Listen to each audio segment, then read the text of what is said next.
कृष्णाय वासुदेवाय हरये परमात्मने प्रणत कृष्णाशाय गोविन्दाय नमो नमः।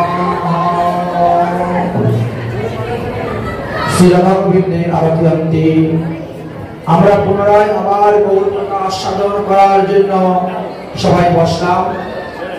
এবার সপ্তম বৎসরের রথযাত্রা, আর এই সপ্তম বৎসরের রথযাত্রায় মহাপ্রভুকে দেখার জন্য আসলে মহাপ্রভুর পরম আত্মীয় বাংলাদেশ শহর থেকে আসলেন প্রদ্যুম্ন মিশ্র।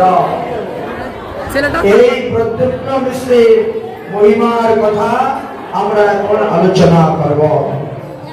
প্রদ্যুম্ন মিশ্র বাংলাদেশ শহরে বুরাঙ্গাবাসী ছিলেন কীর্তি মিশ্রের বংশজাত সন্তান।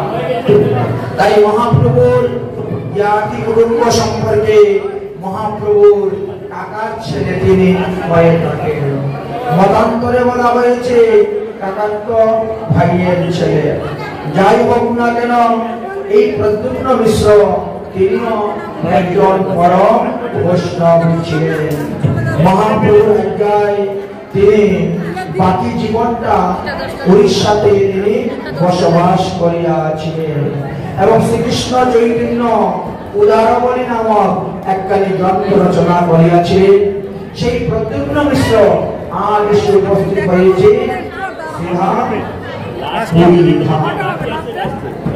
পুরীধামে এসে উপস্থিত হয়েছে। মহাপ্রভুর সঙ্গে দেখা করতে গেলে আগে স্বরূপ দামোদরের সঙ্গে দেখা করতে হয়, আলোচনা করতে হয়। তিনি যদি অনুমতি দেন তবেই মহাপ্রভুর সঙ্গে দেখা করা যাবে। এবার স্বরূপ দামোদরের কাছে যখন পরিচয় দিলেন মহাপ্রভুর কাছে যাওয়ার জন্য, স্বরূপ দামোদর বললেন আপনি মহাপ্রভুর কাছে যেতে পারেন, কিন্তু সংসারিক কথা বিষয়ের কথা কিছু বলবেন না।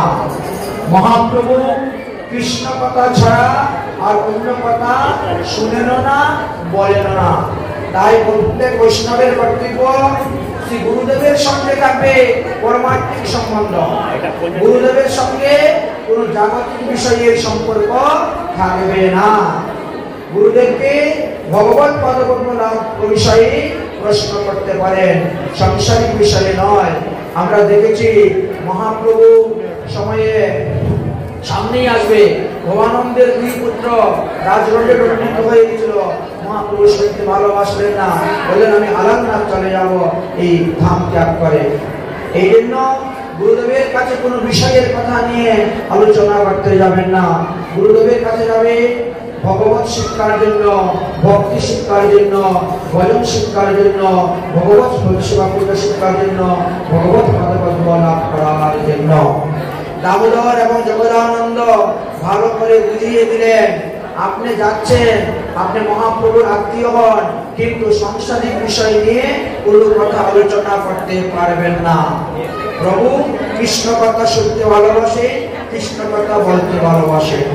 প্রদ্যুম্ন মিশ্র মহাপ্রভুর কাছে গিয়ে বললেন প্রভু আমাকে কৃষ্ণ কথা শোনাও।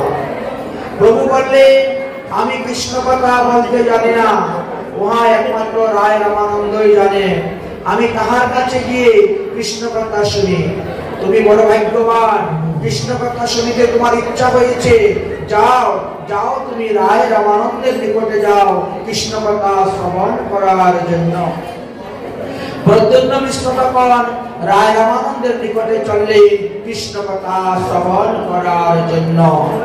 যাইয়া তিনি দেখলেন দরজার সামনে এক বৃদ্ধ পাহারাদার রূপে আছে। রায় রামানন্দের খবর জিজ্ঞাসা করলেন প্রদ্যুম্ন মিশ্র ওই বৃদ্ধের নিকটে। বৃদ্ধ তখন বললেন তিনি এখন দেবদাসদেরকে নিয়ে একটি নাটকের অভিনয়ে ব্যস্ত আছেন, অতএব এই মুহূর্তে তিনি আসতে পারবেন না, আপনার সাথে দেখা করতে পারবেন না। আপনি কিছুক্ষণ অপেক্ষা করুন, নাটকের কার্য সমাপ্ত হওয়ার পরে তিনি আসবেন। বৃত্তের মুখে শ্রবণ করার পরে তিনি জিজ্ঞাসা করলেন রায় রামানন্দ কি নাটক করতেছেন? বলে জগন্নাথ বল্লভ নাটক। তিনি নিজের হাতে সংস্কৃত ভাষায় এই জগন্নাথ বল্লভ নাটক তিনি রচনা করিয়াছেন এবং এই নাটকে কিভাবে অভিনয় করতে হবে সেই সমস্ত অভিনয় দেবদাসীদেরকে শিক্ষা দিচ্ছে।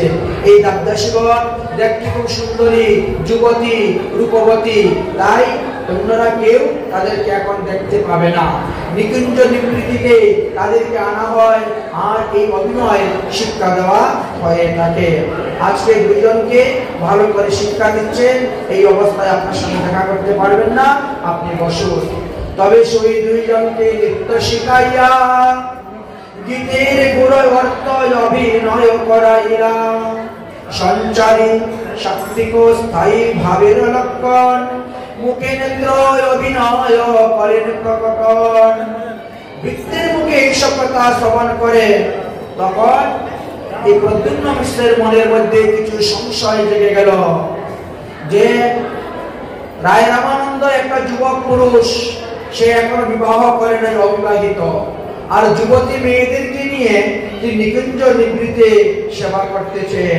সেবা দাসীদেরকে তিনি হাত ধরে, পা ধরে, মুখ ধরে তাদেরকে অভিনয় শেখাচ্ছেন। সহস্তে করেন তাদের শ্রী অঙ্গ মার্জন, সহস্তে করান তাদের স্নান গাত্রাদি ভূষণ, সহস্তে করায় তাদের অঙ্গ পরিবাস, আর সঙ্গে পুষ্টি করেন রামানন্দ দাস সর্বনাশ। তাহলে তো বক্তার স্বভাব বা চরিত্র ভালো নয়। মনে মনে সন্দেহ করছেন রামানন্দের চরিত্রকে নিয়ে, রামানন্দের স্বভাব চরিত্র হয়তো ভালো নয়। যার স্বভাব চরিত্র ভালো নয় তার মুখে কৃষ্ণ কথা শোনা উচিত নয়, এইভাবে তিনি মনে মনে চিন্তা করছেন। প্রদ্যুম্ন মিশ্র এখন কি করবেন? ইটিস পুটিস করতেছেন, তিনি উঠে চলে যাবেন না বসে থাকবেন? বৃত্ত বললেন, কি ব্যাপার, আপনি তো চিন্তা করছেন কেন? আপনি বসুন, অভিনয় শেষ হওয়ার পরে তিনি আসবেন, দেবদাসীদেরকে প্রসাদ খাওয়িয়ে বিদায় দিয়ে তিনি আসবেন, একটু অপেক্ষা করুন। বৃত্তের কথা মতে তিনি আরো কিছুক্ষণ বসলেন। বেশ কিছুক্ষণ পরে আর ধৈর্য ধরতেছে না, তিনি উঠে চলে যাবেন। তাই মিশ্রের আগমন রায়ের সেবক গিয়ে কহিলা, আপনি বসুন, আমি এখনই কি বলছি। তাই সেবক গিয়ে রায় রামানন্দকে বললেন যে মহাপ্রভু পাঠিয়েছে আপনার মুখ থেকে হরিকথা শ্রবণ করার জন্য। মহাপ্রভুর আত্মীয়, তিনি পূর্ববঙ্গ শ্রীহট্ট থেকে এসেছে, আপনি তাড়াতাড়ি আসুন।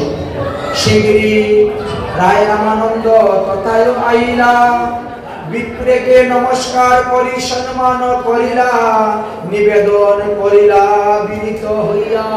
ক্ষমা করুন মহারাজ, আপনি সকাল থেকে এসে বসে আছেন, আমি জানতে পারি নাই, বিভিন্ন একটা কাজে ব্যস্ত ছিলাম, এই সেই কাজ শেষ করে এসেছি। অতএব আপনি কৃপা করে বলুন কিসের জন্য আপনি এসেছেন, আমি আপনার কি সেবা করতে পারি। তোমার আগমনে মোর পবিত্র হইল ঘর, আজ্ঞা করো ইহা করিব তোমার কিঙ্কর। আমি তো তোমার দাস, তুমি আমাকে আদেশ করো, আমি তোমার কি সেবা করতে পারি।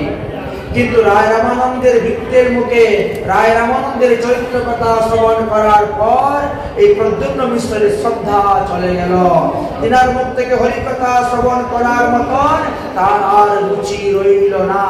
তাই প্রদ্যুম্ন মিশ্র বলছেন, আজকে তো সন্ধ্যা হয়ে যাচ্ছে, এখন আর কি হরিকথা শ্রবণ করব, আচ্ছা অন্যদিন আসবো, হরিকথা শ্রবণ করব। এই বলে তিনি রায় রামানন্দের কাছে বিদায় নিয়ে চলে গেলেন। হরিকথা আর তিনার শ্রবণ করা হলো না। কয়েকদিন পরে প্রদ্যুম্ন মিশ্র মহাপ্রভুর নিকটে গিয়ে উপস্থিত হয়েছে। এবার মহাপ্রভু জিজ্ঞাসা করছেন, কি হে, রামানন্দের মুখ থেকে হরিকথা শ্রবণ হয়েছে তো? প্রদ্যুম্ন মিশ্র তখন মাথা নাড়িয়ে বলছেন, না, যার এইরকম চরিত্র তার মুখ থেকে হরিকথা শুনে কি লাভ হইবে, এই জন্য হরিকথা শুনে নাই। শুনে তো মহাপ্রভু মাথায় হাত দিয়ে দিয়েছে, তুমি ভুল বুঝতেছ। আমি তো সন্ন্যাসী, আপন বিরক্ত করে মানি, দর্শন তো দূরের কথা, প্রকৃতির নাম নাই শুনি। তবই বিকার প্রায় মোর তনু মন, প্রকৃতি দর্শনে স্থির না রয়ে মন। কিন্তু রায় রামানন্দ এরকম নয়। রায় রামানন্দ তিনার শরীরে বিন্দু মাত্র কামের বন্ধ নাই, তিনার শরীরের মধ্যে প্রেমের বন্ধ আছে। এই রায় রামানন্দ পূর্ব জন্মে ভগবান শ্রীকৃষ্ণের বিশ্বকা সখী ছিলেন। তার দেহের মধ্যে ললিতা সখী অনুপ্রবেশ করেছেন। তো তাদের মধ্যে কোনো কাম থাকতে পারে? শ্রীকৃষ্ণের সঙ্গে তাদের মিলন হয়েছে কোনো কামের জন্য নয়, তাদের মধ্যে প্রেম। অতএব কুঞ্জ সেবা যে করে তার দেহের মধ্যে কাম থাকে না। যারা ভগবানের রাসলীলার কথা শ্রবণ করে তাদের দেহের মধ্যে কাম থাকে না। একে দেবদাসী আর সুন্দর তরুণী তাহাদের সেবা করে, সে সমস্ত আপনি স্নানাদি করায় বসন ভূষণ অঙ্গ স্পর্শ করে আর করে দর্শন বলে, তাতেও তার কোনো বিকার নেই, তাতেও তার কোনো বিকার নেই। সে নির্বিকার। কেন তাকে তুমি সন্দেহ করতেছ? তুমি ভুল করেছ। যাও তার মুখে হরিকথা শ্রবণ করো। ব্রজবধূর সঙ্গে কৃষ্ণের রাসাদি লীলা যেই জন কবি শুনে তার সমস্ত পাপ নাশ হয়ে যায়। অতএব তার দেহের মধ্যে কাম থাকে না, কামের ক্ষয় হয়ে যায়। এই জন্য তোমাকে বলছি তুমি ভুল সিদ্ধান্ত করেছ। এই রায় রামানন্দ সিদ্ধ দেহ, আর সিদ্ধ দেহে কি গুণ? সিদ্ধ দেহে যাদের হয় তাদের দেহের মধ্যে কাম থাকে না, তারা প্রেম তারা থাকে। মোর নাম কহিতে পাঠাইল করে তোমার স্থানে কৃষ্ণ কথা শুনিবার করে। শীঘ্রই যাও, শীঘ্রই যাও। নিঃশ্বাসের বিশ্বাস নাই, কৃষ্ণ কথা যত শুনবেন তত লাভ হইবে। শীঘ্রই যাও, যাবৎ আছে সভার ভিতরে। এত শুনি প্রদ্যুম্ন মিশ্র চলি গেলা ঘরে। প্রদ্যুম্ন মিশ্রকে মহাপ্রভু পাঠাইলেন রায় রামানন্দের মুখ থেকে হরিকথা শ্রবণ করার জন্য। প্রদ্যুম্ন মিশ্র রায় রামানন্দকে গিয়ে আজকে দণ্ডবত প্রণাম করলেন, আর প্রণাম করে তিনি হরিকথা শোনার মনে জিজ্ঞাসা করলেন। রায় রামানন্দ বললেন, হরির অনন্ত লীলা, হরির অনন্ত কথা, হরির অনন্ত অবতার। এবার তুমি হরির কোন লীলা কথা শ্রবণ করতে চাও আপনি আমাকে বলুন। প্রদ্যুম্ন মিশ্র তখন বললেন, আমি তো জানি না কোন কথা শুনলে পরে আমার মঙ্গল হবে, আমার কল্যাণ হবে, আমি ভগবত পদপদ্ম লাভ করতে পারবো, সেই কথাই আপনি আমাকে বলুন। রায় রামানন্দ বিষম হাসিয়া বলিলেন, প্রভু আমার নিকটে কৃষ্ণ কথা শুনতে আসেন বটে, কিন্তু তিনি আমার মুখের বক্তা, তিনি আমার সামনের শ্রোতা। সুতরাং যাই হোক, প্রভুর আজ্ঞা পালন করা আমার কর্তব্য। আপনি বসুন, আমি আপনাকে হরিকথা শ্রবণ করাবো। এই বলে তিনি নিজেই প্রশ্ন করছেন আর নিজেই উত্তর দিচ্ছেন। রায় রামানন্দ এইভাবে হরিকথা বলতে শুরু করলেন। হরিকথা বলতে বলতে সকাল থেকে সন্ধ্যা হয়ে গেছে, কিন্তু দুজনই বসে আছেন, কেউ আসন ত্যাগ করে এখনো উঠেন নাই। সেবক আসিয়া বলে, দিন হইল অবসান, তবে রায় রামানন্দ কৃষ্ণ কথা করিলা বিশ্রাম। যারা প্রকৃত পাঠক হরিকথা পরিবেশন করেন তারা হরি দেখে হরিকথা বলেন না। যখন হরিকথায় একবার মন লেগে গেল তাহলে কখনো আধা ঘন্টা বেশি হয়ে যায়, কখনো 1 ঘন্টা বেশি হয়ে যায়। কিন্তু শ্রোতাদের তো টাইম বান্ধা থাকে, এই সময়ে যাব, বাড়িতে রান্না বান্না করব, বাড়ির গৃহস্থ অফিস থেকে আসবে, চাকরি থেকে আসবে, ব্যবসা থেকে আসবে, এই জন্য তাদের একটা সময় বান্ধা থাকে। কিন্তু যারা পাঠক তাদের কোনো সময় হরিকথা চলছেই চলছে, যে শুনলো শুনলো, যে শুনলো না নাই, এরকম হয়ে যায়। এবার হরিকথা বলতে বলতে সন্ধ্যা হয়ে গেল। তারপরে হরিকথা বিশ্রাম করলেন। বহু সম্মান দিয়া মিশ্রদেবকে বিদায় দিলেন, কৃতার্থ করিয়া বললেন, আগামী কল্য আবার আসবেন, হরিকথা আলোচনা হবে। আপনি এসেছেন বলে আমি হরিকথা বলতে পারছি, এটা আমারও সৌভাগ্য। কারণ হরিকথা যিনি বলেন তার হৃদয় শুদ্ধ হয়, আর যিনি শুনেন তারও হৃদয় শুদ্ধ হয়, মন প্রাণ শুদ্ধ হয়, উভয়েরই কল্যাণ হইয়া থাকে। এবার তো তিনি গেলেন। যাওয়ার পরে মহাপ্রভু জিজ্ঞাসা করলেন, কি হে, কৃষ্ণ কথা শুনেছ তো? মিশ্র কহে, প্রভু মোরে কৃতার্থ করিলা, কৃষ্ণ কথামৃত দিয়া আমারে ডুবাইলা। এমন কৃষ্ণ কথা শুনলাম, সকাল থেকে যে কখন সন্ধ্যা হয়ে গেছে আমি বুঝতেই পারি নাই। রায় রামানন্দের কথা অনেক কহিলা, তিনি মনুষ্য নহে, কৃষ্ণ ভক্তির দ্বারা তার এই দেহ তৈরি হয়েছে। কারণ মনুষ্যের মধ্যে এত তত্ত্ব জ্ঞান থাকতে পারে না, এত শাস্ত্র জ্ঞান থাকতে পারে না। মহাপ্রভু বললেন, আমি তো তোমাকে আগেই বলেছি, ইনি দাপর যুগের বিশ্বকা সখী ছিলেন। তিনি রাধা কৃষ্ণের কুঞ্জ সেবা করেছেন, নিত্যলীলা দর্শন করেছেন। এই জন্য অপূর্ব শাস্ত্রের ভান্ডার তিনার মধ্যে আছে। আচ্ছা, আর কি বলেছেন? পদুম্ন মিশ্র বলেন, আর এক কথা রায় কহিল আমারে, কৃষ্ণ কথার বক্তা বলিয়া না জানিও মুরে। রায় সারাদিন কৃষ্ণ কথা বললেন, আর তারপরে বললেন, এতক্ষণ যে কৃষ্ণ কথা বলেছি, এই কৃষ্ণ কথা আমি তোমাকে বলি নাই, আমার মুখ দিয়ে গৌরচন্দ্র বলিয়েছেন। আমি এই জিনিসটাই বুঝতে পারলাম না। মোর মুখে কৃষ্ণ কথা কহেন গৌরচন্দ্র, জয়িছে কথা কহেন কইছে কহি আমি বিনা যন্ত্র। বলছে আমি হলাম বিনা যন্ত্র, আর মহাপ্রভু হলেন যন্ত্রিক। তিনি যন্ত্র যেমন বাজান তেমনই আমি বাজতেছি, তাই আমার মুখে কৃষ্ণ কথা আমি বলতেছি না। অব যন্ত্র যদি পরে থাকে লোক মাঝে, যন্ত্র যদি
আমি সেইভাবেই বাজছি, তিনি আমাকে যেভাবে চালাচ্ছে আমি সেইভাবেই চালছি। এই কথার অর্থটা বুঝতে পারলাম না প্রভু, অতএব আপনি কৃপা করে এই কথার সংশয়টা দূর করেন। মহাপ্রভু বললেন, যারা কৃষ্ণ রসে রসিক ভক্ত তারা কখনো নিজের যশ নিজে বলে না, নিজের যশটা অন্যের ঘাড়ে দিয়ে দেয়। এটাই হলো নিয়ম। হেন রস গণ পায় করাইয়া তুমি, জন্মে জন্মে তোমার পায়ে বিকাইলাম আমি। এই হরিকথা শ্রবণ করার পরে প্রদ্যুম্ন মিশ্র বলেন, আমি আর দেশে ফিরে যাব না। আজ আমি জানতে পারলাম এই সংসার অনিত্য। সংসার মানে এর মধ্যে কিছুই নাই। সার বলতে কিছুই নাই, সব অসার অসার অসার। তাই বাড়িতে আর আমি যাব না। আজ থেকে আমি কৃষ্ণের সংসার করব। আজ থেকে আমি যতদিন দেহের মধ্যে প্রাণ আছে ততদিন আমি আপনার সেবা করব। রায় রামানন্দের মুখে শুনতে পেয়েছি, আপনি স্বয়ং ভগবান। মহাপ্রভু বলছেন বিষ্ণু বিষ্ণু বিষ্ণু, এসব বলতে নাই বলতে নাই। অতি স্তুতি নিন্দার ভাজন। হে বিষ্ণবর, সন্ন্যাসীগণ মনে করে আমরা চারি বর্ণের গুরু, ব্রাহ্মণরা মনে করে আমরা চারি বর্ণের গুরু। এই জন্য তারা কি করে, শ্রুত্বা ব্রাহ্মণরা তারা সাধু মুখে হরিকথা শ্রবণ করতে যায় না। তাদের কুলের অহংকার, আমরা উচ্চ বর্ণে জন্মগ্রহণ করেছি, নিম্ন বর্ণের মুখ থেকে কেন হরিকথা শ্রবণ করতে যাব? সেই অহংকারটা তোমার মনেও ছিল। আমি মহাপ্রভুর বংশে জন্মগ্রহণ করেছি, আমি ব্রাহ্মণ বংশে জন্মগ্রহণ করেছি, আমি মহাপ্রভুর মুখ থেকে হরিকথা শুনবো, অন্য কারো মুখ থেকে শুনবো না। এই অহংকারটা ছিল। আর এই অহংকারটা চূর্ণ করার জন্যই মহাপ্রভু কি করলেন, তাকে পাঠাইলেন রায় রামানন্দের কাছে, শূদ্রের কাছে পাঠাইলেন হরিকথা শ্রবণ করার জন্য। কারণ যিনি কৃষ্ণ তত্ত্ববেত্তা তিনি গুরু হন। তিনি শূদ্র হোক আর ক্ষত্রিয় হোক আর বৈশ্য হোক আর ব্রাহ্মণ হোক, ব্রহ্মচর্য গৃহস্থ বানপ্রস্থ সন্ন্যাস যেই হোক না কেন, ভক্তগণ প্রকাশিলা প্রভু ভালো জানে। ভক্তদের মহিমা প্রকাশ করতে ভগবান খুব ভালো জানেন। নানা ভঙ্গিতে প্রকাশ করতে নিজে ভালো মনে। সন্ন্যাসী পণ্ডিত গণের করিতে গর্ব নাশ, নিজ সূত্র দ্বারা করে ধর্মের প্রকাশ। ভক্তি প্রেম তত্ত্ব কহিলে রায় করি বক্তা, আপনি প্রদ্যুম্ন মিশ্র সহ হইলেন তার শ্রোতা। হরিদাসের দ্বারা করলেন হরিনামের প্রকাশ, সনাতনের দ্বারা করলেন ভক্তি সিদ্ধান্ত সার, শ্রীরূপ গোস্বামীর দ্বারা করলেন ব্রজের প্রেম রস বিলাস। আর এইভাবে চৈতন্য মহাপ্রভুর লীলা কে করিতে পারে। মহাপ্রভু সবসময় নিজে ছোট হইয়া বাড়ান ভক্তেরই সম্মান সর্বদা। তাই মহাপ্রভু নিজে বক্তা শ্রোতা হয়ে গেলেন, আর শ্রোতা হয়ে রামানন্দের মুখ থেকে হরিকথা শুনলেন। এখন নিজে ছোট হইয়া বাড়ান ভক্তেরই সম্মান, নিজে ছোট হইয়া বাড়ান ভক্তেরই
সাজা